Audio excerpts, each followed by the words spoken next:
Training enthusiasts, how you doing? I hope you're well and I hope you're having a great day. Yes, it was a mistake. It's a COVID haircut gone wrong. So yeah, I thought I'd do it myself. I've got the clippers and I didn't check the setting first. And I just went straight over the top and then realised it was too short. So unfortunately you can't put it back on. So it's going to be a while before I need a haircut again. And my head's quite cold, but it's functional. So today's episode, I'm going to prep the engine bay bulkhead to be resprayed, get it all prepped and ready to be sprayed. Firewall, if you're American, I can remember in a video 2 or 3 weeks ago now saying I wouldn't have to do the top half of the bulkhead, but you know me, I get carried away. I'm a bit of a perfectionist. There was a couple of little bits on it that I wasn't quite happy with, and I want it to be perfect. So I've ended up prepping the whole lot now. So that's that. So we'll get on to that in a moment. But I did want to say a big thank you as well to everyone that has gone out their way, showed support for the channel and bought me a virtual beer. I really, really appreciate it. So the idea behind this was I watch a lot of DaVinci editing videos and I just noticed there's a guy on there, I watch his videos all the time, really helped me out and saved me hours and hours and hours in editing by giving me little tips and things like that. And I noticed he had a link down in the description and it said buy me a coffee. And it's not a subscription or anything like that. I mean, I get put off by anything that's a subscription. And I know there's things like Patreon out there, but I don't like signing up for things. And I'm sure some of you are probably the same. So, yeah, just as a kind way of saying thanks, there was this buy me a coffee link. I clicked on it, £3. Yeah, and it showed support for his channel. So I thought, I've been asked in the past how can people support the channel, and I've had people message me and said how much I've helped them, so I thought I'd do the same. So there's a link down the bottom. If I've helped you out and you know you want to say thanks for it, you can buy me a coffee. I changed the wording so it said buy me a beer, but that's what it's all about anyway if you're curious. So yeah, don't feel obliged to at all. I do this because I enjoy doing what I do. I don't do it for reward. So yeah, let me stop waffling on and let's get into today's video. Thanks for tuning in.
I have just started on this, well, not really a repair really, it was just a little bit rusty and it needs re-seam sealing. So that's etch primer on there now. We'll give that 24 hours, put normal primer on it, then we'll put seam sealer on it, and then that'll all get primed back over again anyway.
Right, bit of a progress update. I'm probably taking out more now than I was expecting to do at this stage.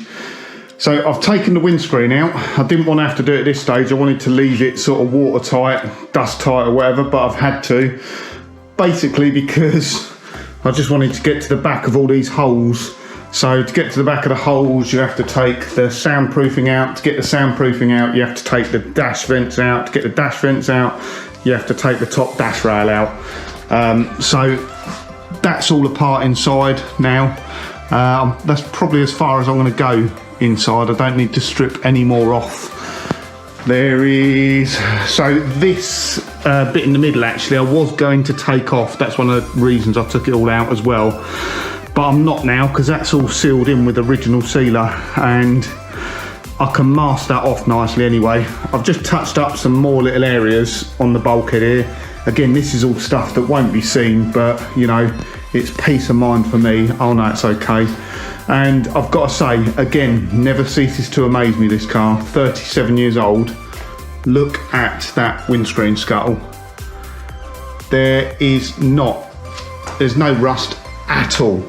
At all. Not even a scab. The only thing I need to do, which I might do in a moment, wasn't planning to do it yet, was the scuttle. So I don't want to respray this car, I want to leave it original paint. That's one of the, or as much original paint as I can do. The only paint defect on the scuttle is, as you can see, as you come along in the middle, it's all hazy. It's like, I think it's called blooming or something like that. But I reckon just a quick run over with the mop, and I reckon I'll probably get that out and get it shiny. I might actually give that a go in a minute. Yeah, just for my own peace of mind. But yeah, we're getting there. Still need to clean up some more inside here. Inner wing this side is bent at the bottom, so I need to straighten that up, and then it's just keying it all up ready for primer.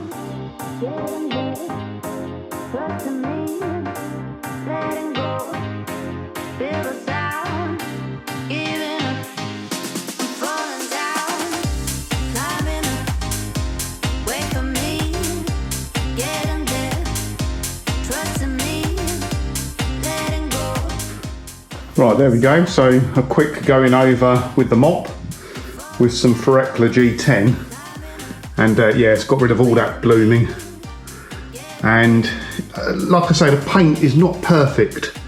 There are marks where it's obviously had bird crap on it and it's burnt through to the paint. There's scratches, scrapes, but I don't really want to, I want it to be original paintwork, you know. I'd rather, as soon as you respray the car, you know, it could have anything underneath, but you know, this is hiding nothing, this car, as you can see. And as soon as you respray that, I mean, you could have put filler over that and put paint over the top, but clearly it isn't. It's real patina, really. But that's got a great shine on it. It comes up really, really nicely. I don't know what sort of paint this car would have been painted with, whether it was cellulose. I don't think it's 2-pack. As you can see, it's not base and lacquer, because it obviously takes a layer of paint off when you compound it. It's not the lacquer coming off. So if anyone does know, I'd be really keen to know whether it's acrylic paint, cellulose paint, 2-pack paint. I've had a look online, I can't find anywhere where you can sort of find out. I know the paint code, but yeah, pretty pleased with that. Let's bash on with this bulkhead.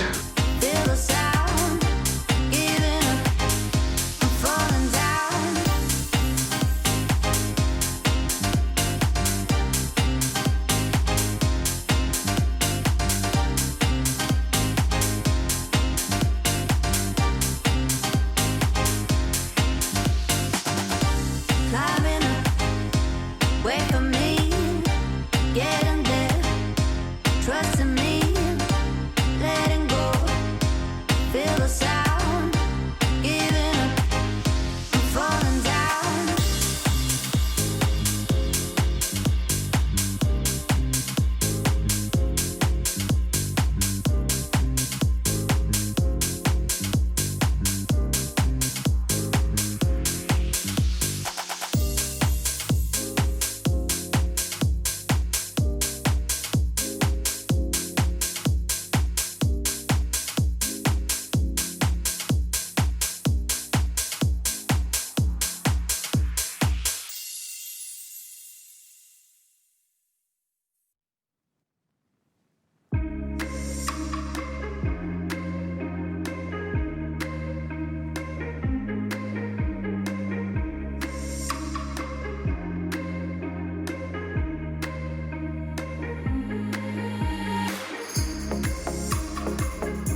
apologies, the GoPro camera must have died. I didn't realise. I heard it go beep, but I didn't realise it had turned off. So what I missed was I put this polyurethane, is it polyurethane? I don't know what it is, plastic sheeting down anyway. It's like, it's meant to be like a dust sheet for painting. It's really, really thin though, really thin, like a wafer thin.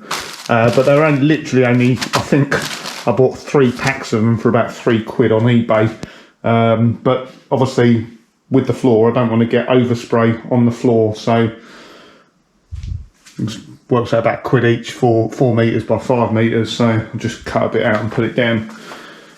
So yeah, I remember saying a few weeks ago that I wasn't going to spray right up the top here on the bulkhead, but obviously I am now.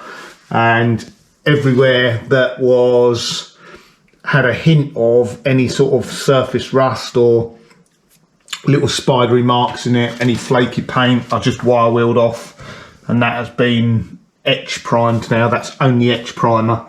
So we'll run out of time in this video, I think, but in the next video this will be primered and fully painted. Need to work out what I'm going to do around the top here, because there's, as I say again, don't want to paint it, but there's lots of chips along here where someone's put the bonnet stay, so I might actually mask it up on this line and just blow really gently over the top with some body colour there, just to cover up those bits. But yeah, pretty pleased with that. This masking paper, again, something I saw on eBay, it is pre-taped, so it's really easy to use. You just roll it off, it's already got the tape on the top, and you just put it on. Again, that worked out. I'm sure something like a couple of pounds, £2.50 a roll when you buy them in bulk, so it makes life a lot easier. Thanks for watching this week, and we'll be back again soon. Be quite exciting the next one, because I'll be putting paint on that engine bay, so it'll look all lovely and brand new again.